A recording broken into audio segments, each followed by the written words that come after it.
Et bonjour les amis, c'est Cyril de Lille. Gad Elmaleh, est-ce qu'il est juif ou est-ce qu'il est catholique? C'est la grande question qui agite la sphère religieuse, spirituelle française en ce moment, puisque Gad Elmaleh, ni plus ni moins, l'humoriste, l'acteur, je ne sais pas, il fait plein de choses, il a annoncé qu'il était en cheminement, en conversion vers le catholicisme, en particulier par la Vierge Marie. Il sort un film qui s'appelle Reste un peu, dans lequel il fait jouer ses propres parents. Et il parle de ce cheminement et du coup des situations comiques, forcément avec son angle de vue d'humoriste, il le montre sous un angle comique, mais en tout cas ce que ça peut engendrer comme situation par rapport à des parents qui sont juifs et qui restent juifs, puisque Gad Elmaleh est juif à la base. Alors voilà, voici la grande question. Sur les réseaux sociaux, il y a beaucoup de critiques qui se mettent en place, qui disent que Gad Elmaleh, eh bien, il ferait semblant, d'une certaine façon, de se convertir, qu'en fait, il ferait une espèce de petite crise spirituelle, comme tous à 50 ans, mais qu'il en profite pour faire son buzz, pour faire jaser, que de toute façon, Gad, il est juif, et que quand on est juif, on reste juif. Alors, qu'est-ce qui est vrai, qu'est-ce qui n'est pas vrai là-dedans? D'abord, est-ce que Gad Elmaleh peut devenir catholique? Il faut savoir que Gad Elmaleh est loin d'être le seul à avoir vécu cela. Il y a des juifs qui ont fait un cheminement total, qui reconnaissent Jésus comme étant le Christ, qui se rendent à la messe, qui reçoivent son corps, qui reconnaissent Marie comme étant sa sainte mère, etc. Alors ces gens, sont-ils catholiques ou pas? Sont-ils juifs à vie ou pas? Sont-ils, étant juifs, incompatibles avec toute autre église, en particulier l'église catholique? Sont-ils condamnés à rester juifs et rien de plus? Ou alors, en devenant catholique, est-ce qu'ils se coupent complètement de toute leur racine juive? Évidemment que non. Jésus est venu avant tout pour les juifs. Il est important de rappeler cela.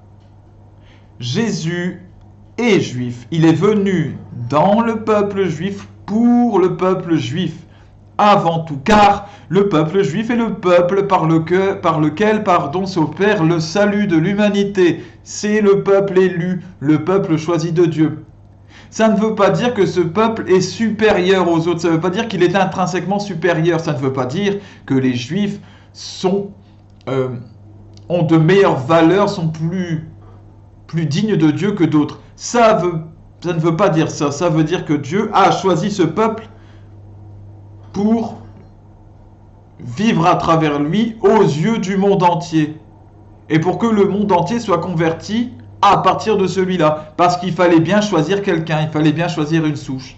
C'est tout ce que ça implique. Mais Jésus est bienvenu pour les juifs. Donc évidemment, on peut être juif et catholique. C'est même, en fait, on ne peut plus normal. C'est ce qui devait être, c'est ce qui est voulu par Dieu. Étant donné que le peuple juif dans son ensemble n'a pas reconnu Jésus comme étant le Messie, même si toute une partie l'a reconnu comme Messie, puisque tous ceux, la majorité de ceux des apôtres, étaient des juifs qui se sont convertis. Je le rappelle, donc ceux qui disent que les juifs étaient ennemis de Jésus, et des apôtres d'ailleurs, ça n'a aucun sens. Aucun sens. Les premiers chrétiens étaient des juifs convertis. Étant donné que tous les juifs ne se sont pas convertis, loin de là, eh bien ce qu'a fait Jésus, et donc Dieu, à travers lui, c'est qu'il a étendu sa promesse, son alliance, à tous ceux qui le voulaient. Alors, eh bien, puisque ceux-ci ne veulent pas, il y en a à travers le monde qui, eux, font ma volonté et qui viennent d'autres peuples, d'Afrique, d'Asie, d'Europe, d'Amérique, de tous les peuples. Eh bien, qu'ils soient les bienvenus, qu'ils viennent manger au festin des noces de l'agneau. Mais le peuple juif reste le peuple élu, le peuple de l'alliance, toujours. Et l'un des signes de la fin des temps, avant l'arrivée de l'Antichrist et surtout avant le retour du Christ, c'est précisément la conversion du peuple juif, la conversion d'Israël. Et quand on parle de conversion, on parle de conversion catholique, de conversion à Jésus le Christ, Fils unique de Dieu. Et donc à la reconnaissance, évidemment, de Marie. Il y a une chose importante à dire. Gad Elmaleh ne se convertit pas à Marie, ça n'a aucun sens. Marie n'est pas Dieu. Marie, contrairement à ce que disent certains illuminés, illuminés d'une lumière assez sombre, n'est pas une personne de la Trinité. Marie n'est qu'une sainte, parmi les saints, parmi tous les saints de l'histoire de l'Église. Elle est sainte comme Joseph, comme Sainte Thérèse de l'Enfant Jésus de la Sainte Face, et comme tous les saints jusqu'au plus récent. Ce qui fait la différence, c'est qu'elle est la première. Elle est la première à avoir été la nouvelle, elle va avoir reçu la mission de Dieu de l'accueillir lui, homme, dans son propre corps, et elle est celle qui a dit oui. Elle a été la plus obéissante. Elle est donc, à ce titre, le modèle de tous les saints. Elle n'est pas équivalente à Jésus, dans le sens où le Christ Jésus est homme et complètement Dieu. Dieu est venu en esprit complètement dans l'homme Jésus-Christ, et les deux n'ont formé qu'un.